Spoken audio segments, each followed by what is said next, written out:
तंवर अथवा तोमर राजपूतों का इतिहास। प्राचीन भारत के क्षत्रियों की परंपरा में एक से बढ़कर एक क्षत्रिय राजवंश हुए, जिन्होंने अपने पुरुषार्थ से इतिहास में अपनी एक अमिट छाप छोड़ी। आगे चलकर यही क्षत्रिय राजवंश राजपूत कहलाए, जिन्हें राजपूत शाखाओं में बांटा गया तथा ये चार राजवंशों सूर्य, चंद्र, अग्नि और ऋषि वंश के नाम से विख्यात हुए। इसी वंश परंपरा में चंद्रवंश के क्षत्रिय राजा पांडु के पुत्रों ने एक पृथक कुल पांडव कुल के रूप में ख्याति प्राप्त की। इनके वंशज कालांतर में तोमर या तंवर कहलाए। तोमरों की उत्पत्ति के संदर्भ में अनेक स्रोत प्राप्त होते हैं। इनमें मध्यकालीन इतिहासकार तोमरों की उत्पत्ति उस सोमवंश से मानते हैं जिसमें हस्तिनापुर के राजा शांतनु ने जन्म लिया था। राजा शांतनु के पुत्र विचित्रवीर्य थे, जिनके दो पुत्र धृतराष्ट्र और पांडु हुए, जिनके वंशज क्रमशः धृतराष्ट्र के पुत्र कौरव और पांडु के पुत्र पांडव कहलाए। इन्हीं कौरव और पांडवों के बीच में महाभारत का महासंग्राम लड़ा गया था। पांडु पुत्र अर्जुन के वंशज हस्तिनापुर और इंद्रप्रस्थ के उत्तराधिकारी हुए। अर्जुन के पौत्र परीक्षित के वंशज आगे चलकर अर्जुनायन क्षत्रिय कहलाए और यही अर्जुनायन क्षत्रिय आगे चलकर तंवर या तोमर क्षत्रिय कहलाए। क्षत्रिय राजपूतों के 36 कुलों में तोमर अथवा तंवर वंश को दिल्लीपति यानी दिल्ली के राजा के रूप में प्रतिष्ठित स्थान प्राप्त है। विक्रम संवत 1688 के रोहिताश्वगढ़ के मित्रसेन के शिलालेख में तोमरों को पांडववंशी तथा सोमवंशी लिखा गया है। मित्रसेन स्वयं तोमर था और ग्वालियर के तोमर राजवंश की शाखा का था। पुराणों और राव भाट की वहियों के अनुसार पांडव वंश में राजा तुंग हुआ, जिसके वंशज अपने पूर्वज राजा तुंग के नाम से तुंवर, तंवर या तोमर कहलाए। शिलालेखों और तत्कालीन संस्कृत ग्रंथों में यह तोमर कहे जाते हैं। समकालीन हिंदी ग्रंथों में यह तोमर, तुंवर, तंवर कहे जाते हैं।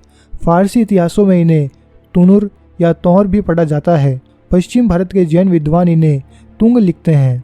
ईसा के जन्म से पूर्व 4वीं शताब्दी से ईसा के जन्म के पश्चात 4वीं शताब्दी यानी 800 सालों तक भारतीय इतिहास को प्रभावित करने वाले अर्जुनायन गण भी अपने आप को पांडव पुत्र अर्जुन की ही संतान मानते थे। अर्जुनायन क्षत्रियों का निवास स्थान अलवर और जयपुर के उत्तरी पूर्वी भाग तथा भरतपुर, आगरा, मथुरा और दिल्ली का था। यही वह प्रदेश है जहाँ पर पांडवों ने शासन किया था और यही वह प्रदेश है जहाँ पर 7वीं शताब्दी में राजा जाउल तोमर हुआ था, जिन्होंने हरियाणा प्रदेश में दिल्ली की स्थापना की थी और तोमर राजवंश के संस्थापक के नाम से विख्यात हुए।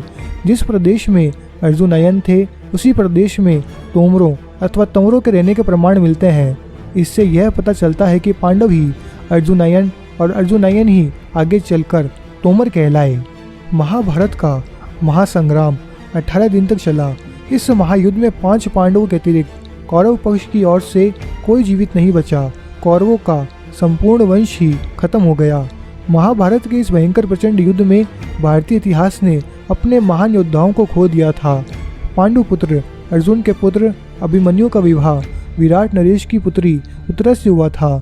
उत्तरा की गर्भ से परीक्षित नाम के बड़े प्रतापी पुत्र का जन्म हुआ। महाभारत के युद्ध के पश्चात युधिष्ठिर ने हस्तिनापुर का राज्य परीक्षित को सौंप दिया और तत्पश्चात 5 पांडव हिमालय की ओर चले गए। पांडवों के हिमालय जाने के बाद परीक्षित हस्तिनापुर की गद्दी पर बैठा। परीक्षित के बाद उसका पुत्र जन्मेजय उसका उत्तराधिकारी हुआ। जन्मेजय के बाद उसका पुत्र शतानीक और शतानीक के बाद क्रमशः सहस्रानीक, अश्वमेध, असीम कृष्ण और निचक्षु हस्तिनापुर के राजा हुए। राजा निचक्षु के काल में हस्तिनापुर नगर गंगा की बाढ़ में डूब गया था। तब राजा निचक्षु ने कौशाम्बीपुर को अपनी राजधानी बनाया। राजा निचक्षु के उष्ण नाम का पुत्र हुआ। उष्ण के बाद विचित्ररथ, रिपुंजय, अर्व, तिमी, वृहदृष, वसुदास, शतानीक द्वितीय कौशाम्बीपुर के राजा हुए। राजा शतानीक द्वितीय गौतम बुद्ध के समकालीन थे। शतानीक द्वितीय के राजा उदयन पुत्र थे। राजा उदयन के बाद वहीनर, चंडपाणी, निमित और निमित का शेमक नाम का पुत्र हुआ। राजा शेमक के एक पुत्र शंख थे। शंख के महाभाग्यशाली तुंग नाम के पुत्र हुए। तुंग के नाम से ही इनके वंशज तुंवर, तंवर अथवा तोमर कहलाए। राजा तुंग के अभंग और अभंग के राजा जावल पुत्र हुए। राजा जावल माँ ज्वाला देवी के बड़े भक्त थे और उन्होंने कांगड़े का किला बनवाया था। यह ज्वाला नरेश कहलाए। ज्वाला नरेश तोमर अथवा तंवर वंश का विरुद्ध है तथा ढोली भाट आदि तंवरों को ज्वाला नरेश का विरुद्ध देकर खम्मा करते हैं। राजा शेमक तक यह वंश पांडु वंश के नाम से जाना जाता था, परंतु उसके बाद यह वंश अर्जुनयन अर्थात अर्जुन के नाम से प्रसिद्ध हुआ। कालांतर में यह वंश तंवर अथवा तोमर कहलाने लगे। 7वीं शताब्दी में राजा जाउल तोमर ने अपने पूर्वज पांडवों के प्रदेश हस्तिनापुर और इंद्रप्रस्थ पर पुनः अधिकार करके अनंगपुर गांव में अपनी नई राजधानी स्थापित की। अनंगपुर प्रदेश पर शासन करने के कारण राजा जाउल ने अपना नाम अनंगपाल रख लिया। यही राजा अनंगपाल तोमर है, जिन्हें दिल्ली में पुनः तोमर राज्य का संस्थापक माना जाता है। पांडव वंश, अर्जुनयन क्षत्रिय और तंवर अथवा तोमर वंश तीनों एक ही माला के मोती हैं, परंतु इन्हें अलग अलग समय व अलग अलग काल में नए नामों से जाना गया।